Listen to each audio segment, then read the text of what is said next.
First, live, local. This is Fox 12 Now.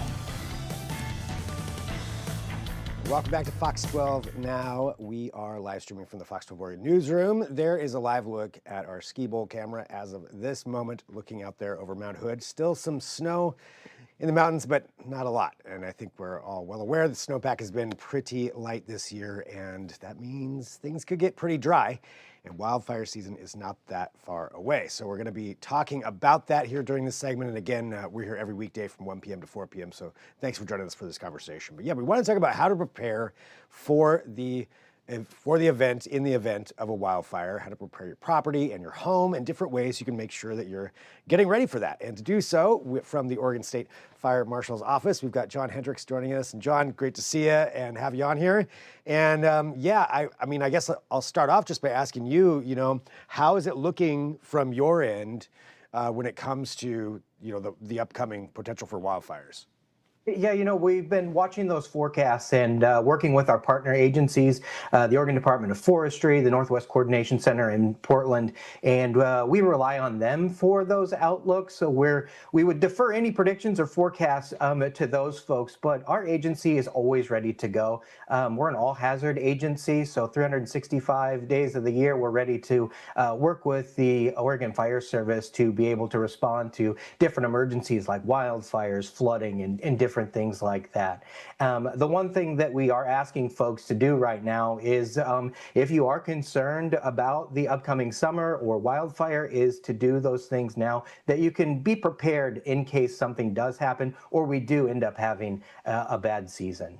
Yeah, and you're right. I mean, the potential's there. Nobody really knows, and it's one of those things, though. Over the last, several years or maybe beyond that, I think we've all kind of gotten used to it. Inevitably, somewhere there's going to be a wildfire. So and we don't know where that's going to happen. So preparing is a really great idea. And so to that extent, could you walk us through, what are some of the big things people should be thinking about now before that season comes upon us? Yeah, we're going to have some good weather this weekend across the state. So this is the perfect time to really create that defensible space, or maybe working on some of those home hardening projects. We mean things like maybe getting up on the ladder and getting the leaves out of your gutters, or it's removing some of that bark mulch away from the foundation of your home, or trimming up some trees and doing those things. So one thing that we want to focus on is looking for any areas around the house where an ember could land and then it could ignite. The one thing that we do tell folks is that don't give an ember a place to call home, because it can ignite and then move into your house. So we're really, right now is that time to really get out and do those defensible space home hardening projects. And so keeping that space away there and taking care of that stuff, those gutters, taking care of that, with the nice weather, as you mentioned, a good opportunity to do it. What are some other key things that people should think about? One thing that we did last June, we did a demonstration burn with the Insurance Institute for Business and Home Safety, and we had two different homes. We had one that was met to their wildfire prepared home standard, and one that was just your everyday home. You're seeing video of it here. It's the home on the left there that had bark mulch and plants right up against the house. One thing that I really took away from this demonstration is that if a spark lands inside that bark dust, it doesn't take long or much for it to move up into that home that you're seeing right there. So one thing that I took away was I need a buffer. So I put in about a foot from my foundation out into my yard of some river rock, or you can use like pavers. That's a really simple project that you can do. Another thing is, as we mentioned, making sure those needles and leaves are taken off your roof and gutters, and that you don't have any plants underneath the eaves of your house. There's a bunch of different things that you can do, is making sure that you move firewood piles 30 feet away from your home. And if you have a propane tank or anything like that on your property, to make sure that that has clear of 10 feet of vegetation around it as well. So there's a number of different projects that folks can do.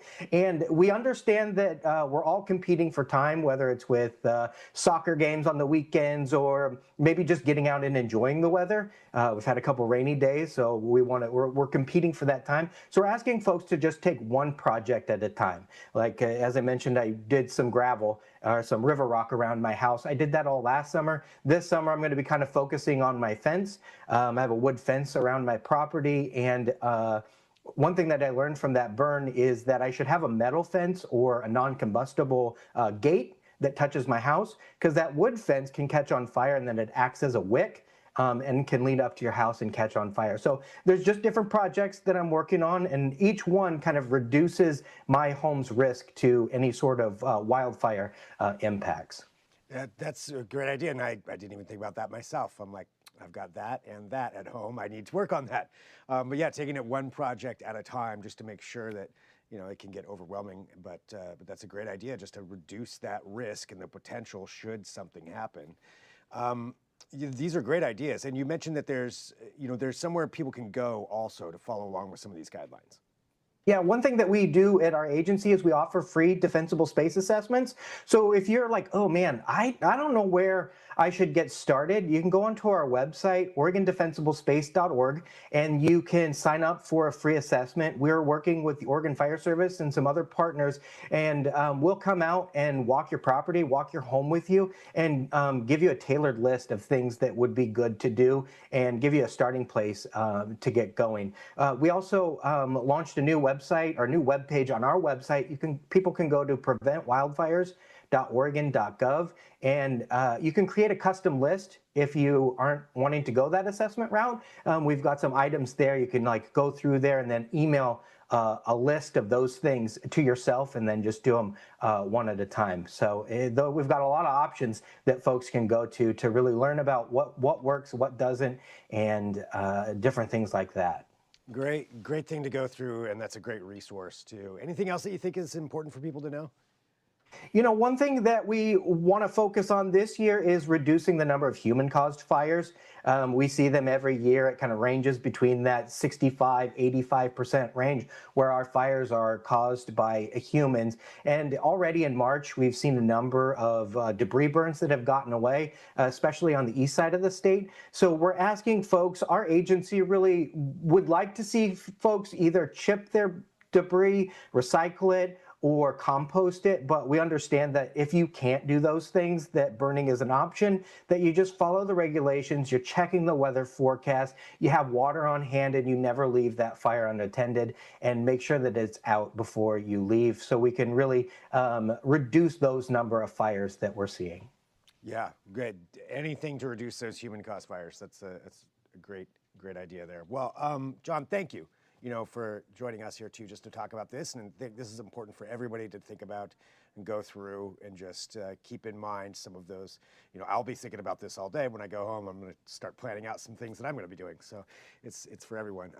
Thanks, John. And just to remind everybody again, what was that website?